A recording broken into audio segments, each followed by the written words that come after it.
Selon la presse sénégalaise, le sélectionneur des Lions, Aliou Cissé, aurait refusé une offre d'une case événementielle pour disputer un match amical contre l'Algérie lors de la prochaine trêve internationale.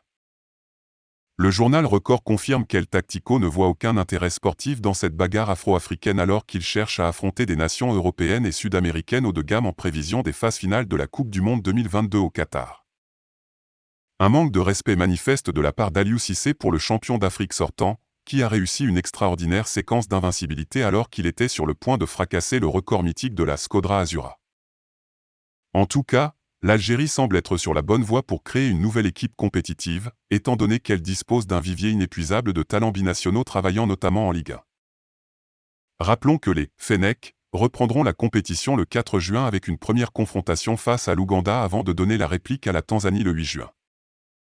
Ces deux matchs s'inscrivent dans le cadre des éliminatoires de la prochaine édition de la Coupe d'Afrique des Nations Côte d'Ivoire 2023. À quelques mois du début de la phase finale de la Coupe du Monde 2022 au Qatar, l'arbitre gambien Bakary Gassama prend un très gros risque.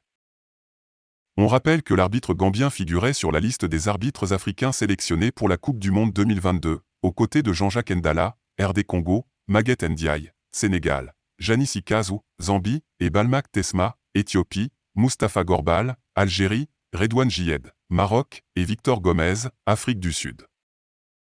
Critiqué par les Algériens après le match contre le Cameroun, qui compte pour le deuxième tour des playoffs mondiaux, Bakary Gassama est également devenu l'ennemi public numéro libyen de la Coupe de la Confédération Al Ahly pour sa prestation douteuse lors du match contre les Orlando Pirates.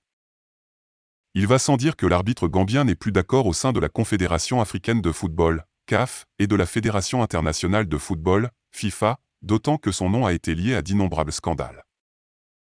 Ce dernier devrait selon toute vraisemblance être retiré de la liste des arbitres africains qui superviseront les phases finales de la Coupe du Monde. N'oubliez pas de vous abonner et surtout de cliquer sur la cloche de notification. Likez la vidéo si ce n'est pas déjà fait.